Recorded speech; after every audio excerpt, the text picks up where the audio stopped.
Olá, meus queridos, para você que é do CPSEX e para você também que não é do CPSEX, mas está acompanhando aqui o nosso canal. Para quem não me conhece, eu sou o professor Pan.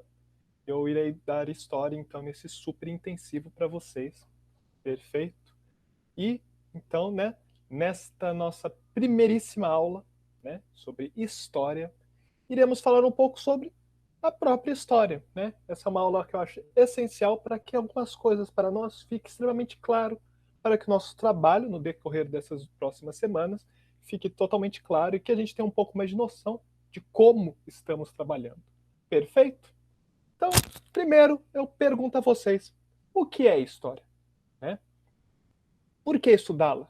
Né? Qual que a gente está fazendo isso, né? Por que cai em vestibular? Porque, né, a gente tem isso na escola, né? Então vamos pergunte um pouco. É complicado, né? O que é história vai ser complicado definir, né? Então vai variar muito, né, dependendo do contexto de quem está tentando definir. Então, né, obviamente que se nós, né, tentarmos elaborar uma definição, talvez a gente chegue a algo até que próximo, porque temos, né, contextos parecidos, né?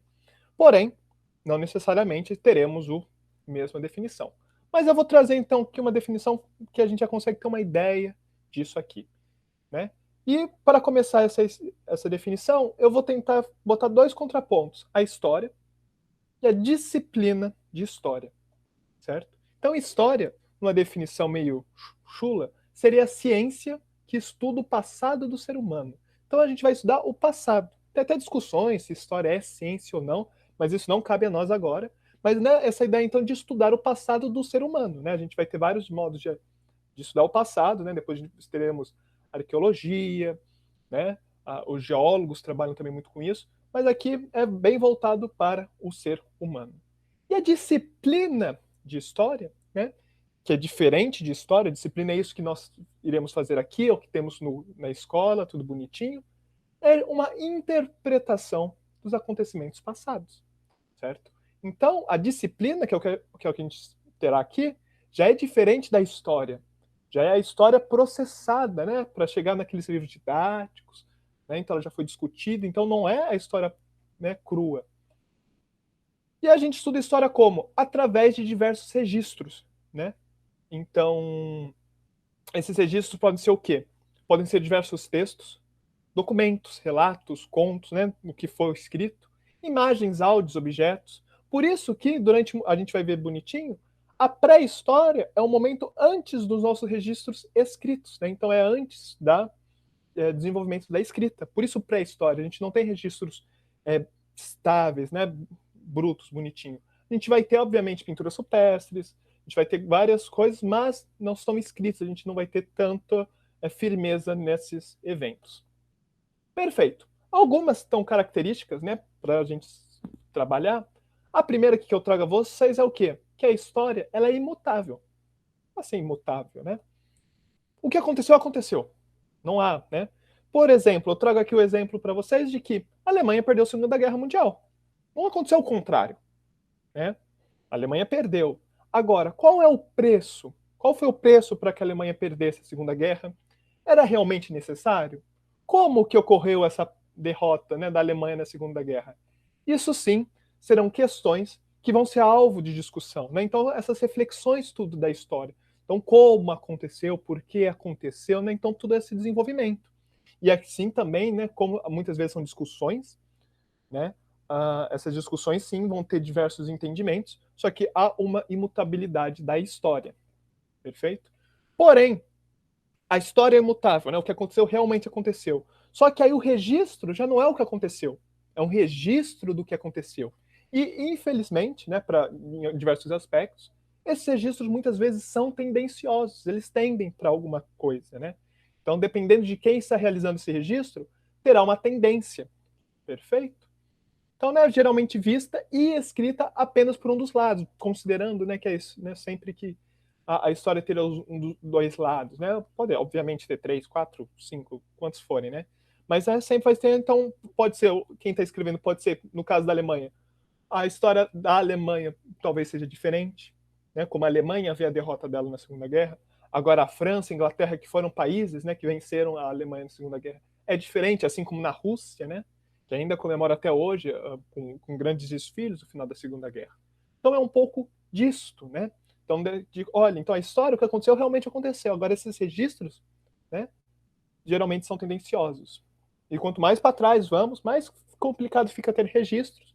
E a gente vai se apegando muito aos que tem, que também são geralmente tendenciosos. Temos também a figura do personagem histórico, que não é algo muito complicado de definir. É quem, né? Então, quem muda e quem faz história. Antes, né, a gente vai ver daqui a pouquinho melhor isso, mas aí eu pergunto a vocês, na concepção de vocês, quem que faz história? Quem que muda a história? Já adiantando, né, se quiser dar uma pausadinha no vídeo para refletir, mas a ideia aqui que a gente traz é que todo mundo, né, faz história de algum jeito ou de outro. E a gente já vai discutir isso bonitinho logo em seguida. Temos também outras duas características muito interessantes, que é a realidade histórica contra o conhecimento histórico, que está intimamente ligado com aquela ideia da história ser imutável, né? Então a realidade histórica é o que realmente aconteceu, né? Aquilo ali que aconteceu. Já o conhecimento é o que sabemos que ocorreu. Então há muita coisa que fica no sigilo, ainda mais documentos de Estado, né? Que será que aconteceu de verdade? A gente às vezes não tem todas as informações a nosso dispor. Então é o que a gente sabe, né? Então fica um pouco disso. Por exemplo, a gente vai ver depois nas guerras púnicas, né? Com Roma contra Cartago, que numa das guerras o Aníbal vai atacar Roma com elefantes. Realmente aconteceu? Não conseguimos dizer, mas nos registros que nos chegam, eles indicam que sim. É um pouco complicado, porque a gente vai ver depois que sair de Cartago, atravessar montanhas com um elefante, não é a coisa mais simples do mundo. Porém, né, é o que a gente tem nos registros, né, já mostrando aí um pouco também dessa ideia de registros. Então, às vezes é difícil, se não impossível, né, é uma reflexão filosófica, ter então a plena noção da realidade, né? Então aí algumas das dificuldades de se fazer história, né? De se estudar a história. A história não é assim tão concreta, né? Ainda mais em tempos que essa discussão é muito, né, é muito conversada, né? De tentar uma história mais neutra, mas a história em si não é algo neutro, né? É algo complicado. E temos também dois contrapontos, que é história e memória, né? Então, memória seriam aqueles relatos de quem realmente vivenciou, de quem passou por ali, né? Nós agora, né, atualmente, a gente está passando por essa pandemia, por todo esse momento de quarentena, né, de reclusão social. Então, a gente vai ter, né, daqui a 10, 20 anos, uma memória, né, de como foi isso, né, de verdade. Porém, essa memória, né, porque vivenciamos, elas vão vir muito provavelmente carregadas de uma experiência pessoal, né, de uma visão minha, de como eu já enxergava diversas coisas. Então, obviamente que vai ter um corpo comum, só que ela vai variar sim, né, de uma pessoa para outra, né, dependendo de diversas condições. Então, né, então memória não é algo tão, né, é importante para a história, mas, né, tem essa parte dessa individualismo, vamos chamar assim. E temos história, que é o que fica, né, disso tudo, né, o que fica dessa representação da memória. Muitas vezes a história, né, é muito mais fácil de trabalhar, mais melhores os resultados com a distância, né? Então, quando a gente tem uma distância do tempo, já passou um bom tempo, então daqui a 20, 30 anos, quando os historiadores forem atacar esse momento, não precisa nem ser tanto, nem 5, 10, eles vão conseguir, né, conclusões diferentes, que podem vir a parecerem óbvias, mas não eram para quem estava aqui, né, que eu coloquei aqui, no calor do momento. E aqui então eu trago sobre aquela ideia, aquela discussão de personagem histórico, um poema do Brecht, né, que chama Perguntas de um Operário que Lê. Dá uma pausadinha aí no vídeo rapidinho e dê uma lida nesse poema, que é muito interessante. Perfeito? Então olha que interessante, pessoal. Então o que o Brecht está discutindo é essa ideia de personagem histórico, de quem realmente faz história, né? Então a gente vê, por exemplo, né, quem construiu Tebas, né, que é uma cidade. Vem os nomes dos seis, mas os seis, né, pegaram realmente fizeram o trabalho, foram eles que construíram com as mãos deles, né, não tinha nenhum trabalhador. Então são essas discussões que muitas vezes você participa, né, do momento histórico, você é muito mais responsável, né? Nesse ponto, considerar que, voltando ali no caso da Alemanha da Segunda Guerra, os soldados eram muito mais da Segunda Guerra do que muitos, né, políticos, muitos chefes de Estado. Então é uma discussão dessa, né? Que todo mundo faz história, porém, infelizmente, a gente ainda tem essa coisa, né? Que é comum até, de ter algumas figuras centrais, e é essas que vão, né, vão se passando para a história, né? Então a gente vai ter grandes governantes, né? Então reis, imperadores, primeiros ministros, presidentes, algumas grandes personalidades, mas, né, desmerecendo algumas, aí o caso do personagem histórico como um todo.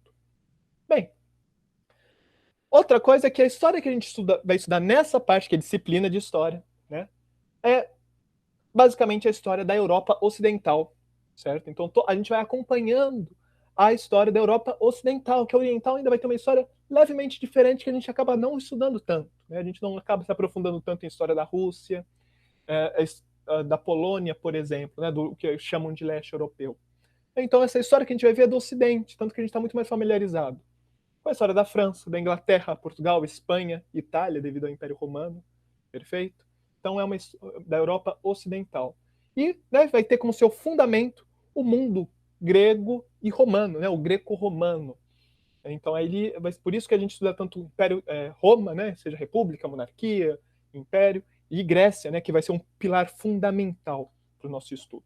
E uma característica dessa história, né, da Europa Ocidental vai ser uma religião monoteísta, né, que também é conhecida como hebraico-cristã, né, porque ali tem muitos, né, fundamentos. O cristianismo, obviamente, muito mais forte, muito mais difundido na Europa, só que com muitas raízes, né, no judaísmo.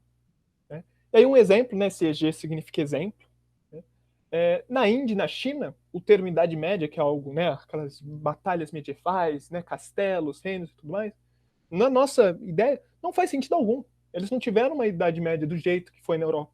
É outro momento totalmente diferente na Índia e na China. Né? Então, não é um problema tão sério, né? Isso aqui a gente só temos que ter consciência de que é a história da Europa Ocidental.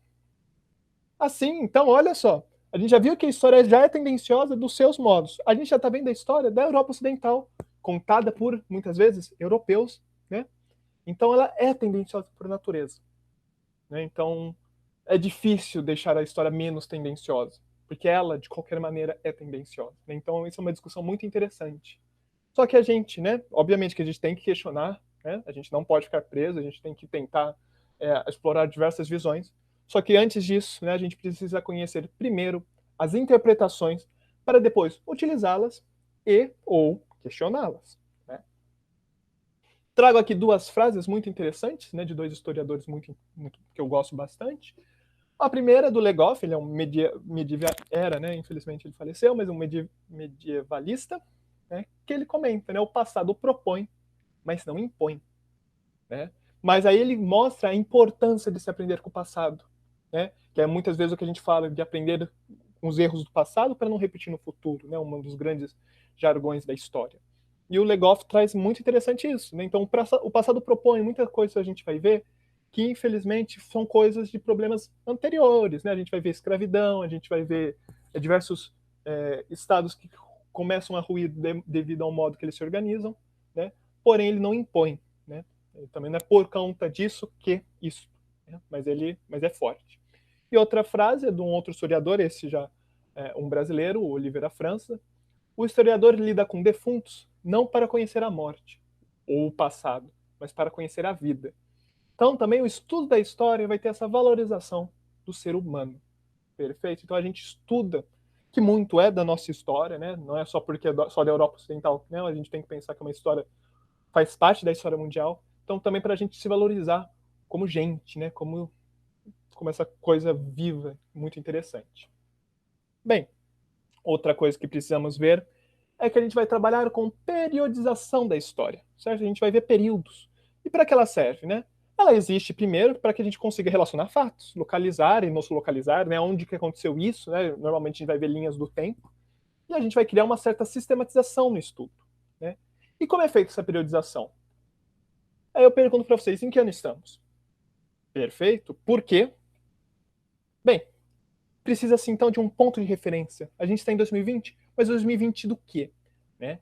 Então a gente está aqui no ano 2020 da era cristã, perfeito? O que isso significa? Qual que é o nosso ponto central de 2020? O nascimento de Jesus Cristo, né? A principal figura do cristianismo, né? Que é uma religião muito difundida no mundo inteiro, certo? Então esse é o nosso ponto de referência, né? Tanto que esse calendário vai ser um dos principais calendários do mundo, né? O calendário comercial é o calendário cristão, certo? Então, mas a gente não tem só isso, né? A gente tem também a era islâmica, que o ponto central é a Hégira, que é a fuga de Maomé, certo? Que aí eles estão atualmente no ano 1441, né? Eles estão no mesmo dia, no mesmo momento histórico que nós, só que eles estão, né, na contagem deles no ano 1441, perfeito? Temos outros calendários, obviamente, a gente vai ter um calendário chinês que está relativamente perto, né, do calendário judaico, por exemplo, né? Se eu não me engano, eles estão no ano 5.700 e alguma coisa, certo? Então são diversas periodizações. Você não é algo global, não é algo relativo, sim. E né, note que só uma coisa, né, essas três aqui que eu apresentei para vocês, que são as principais, né, elas vão se referir às religiões monoteístas e abraâmicas. Né? Então elas são todas monoteístas, que acreditam num único Deus, e elas têm como figura central a figura de Abraão, mas isso será uma discussão futura. Sobre periodização também, alguns documentos, né, há também datas importantes para o país, estado e afins. Como nesse caso aqui que eu trago para vocês, um decreto recém-saído do forno, que no final é assinado Brasília, 22 de junho de 2020, o ano 199 da independência e 132 da República. Né? Então a gente tem a contagem, né, 2020, só que a gente também tem a contagem desde a nossa independência e desde a nossa proclamação da República. Perfeito? E a história também tem que ser vista, na verdade, de uma maneira cíclica. Né? A gente acaba considerando, né, uma história retilínea, né, que as coisas vão acontecendo numa progressão, é só avanço, mas na verdade ela é cíclica. Né? Então a gente tem avanços e retrocessos para ir avançar. Né? Então é um movimento comum. Né? Isso, né, eu escrevo aqui embaixo, história é algo que vem e vai, realiza progressos e sofre regressos, né? Obviamente, o tempo é linear, mas né, a nossos avanços e desavanços, né? E aparentemente, quando a gente vai vendo nos estudos de história, sempre foi assim, temos momentos de progresso e momentos de regressos. E nada nos indica que isso irá mudar, que a gente vai conseguir um dia que sempre a gente só consiga o progresso, né? Porém, né, conhecê-la pode tentar evitar certos regressos ou permitir avanços, tornando-se assim uma forte ferramenta, né? Então, evitar grandes regressos ou né, fazer que o regresso demore mais para vir. Então, são um pouco das vantagens da história. E a gente vai ver, então, linhas do tempo, né? São importantes, então, a gente para contextualizar, comparar e relacionar momentos, né? E nessa matéria, a gente vai usar duas principais, né? A da história mundial, porque como a gente viu, a mundial é da Europa Ocidental. A gente vai ver, obviamente, muita coisa do mundo, mas é mais voltado para a Europa Ocidental. E a história do Brasil, que a gente também vai ver que tem um certo ponto de vista. Aqui a gente tem, então, a linha do tempo da história mundial, né? Então, ali é uma linha, a gente não vamos discutir, não precisa ficar muito preso às datas, certo? Mas ali, então, como é feita essa história mundial, mais uma vez, essa divisão da história, faz muito sentido para a história europeia, né? Então, olhem os momentos chaves, né? A transição entre Idade Antiga e Idade Média, tomada de Roma. Depois, entre a Idade Média e Moderna, Constantinopla e o fim da Guerra dos 100 Anos, né? Tudo isso, então, né, ali na Europa, né? Constantinopla ainda, vamos falar assim, na fronteira, e a Idade Moderna e Contemporânea, Revolução Francesa, que também na Europa. Então, a gente vê aí que é uma história, né, com muitas raízes europeias. E aí a outra seria brasileira, no sentido, né, que a gente acaba a história que a gente acaba discutindo até por falta de registro. É a história pós, né, o domínio português, certo? E aí também as nossas datas chaves, né? Então, o descobrimento, que é uma discussão que a gente vai ter depois, não agora, se é descobrimento ou não, mas o descobrimento do Brasil em 1500. Depois, né, o Brasil sendo elevado a reino, que foi o momento, então, o Brasil pré-cabralino seria, né, vamos voltar bonitinho, antes do Cabral descobrir as terras, o período do Brasil como colônia de Portugal, o período do Brasil como Reino Unido a Portugal, nosso império, e por fim onde a gente encontra atualmente, que é o Brasil República. E por fim eu trago aqui uma reflexão que eu gosto muito de passá-la nessa aula inicial, é o quê? Temos três objetivos de vida, né? Não só mas meio que nos é imposto, né? Pode haver mais, mas eu trago os 3. Primeiro é o nosso biológico. Qual que é o nosso objetivo biológico como animal?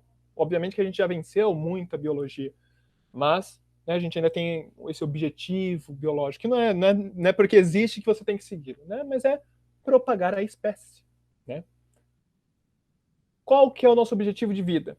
Ser feliz. Né? Aí o que é felicidade? É com a filosofia.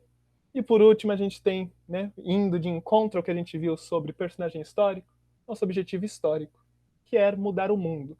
Como? Por quê? Aí é com vocês. Perfeito? Pessoal, então foi isso que eu trouxe aqui para essa nossa aula inicial. E amanhã continuamos com a nossa disciplina de História. Um forte abraço, agradeço a todos.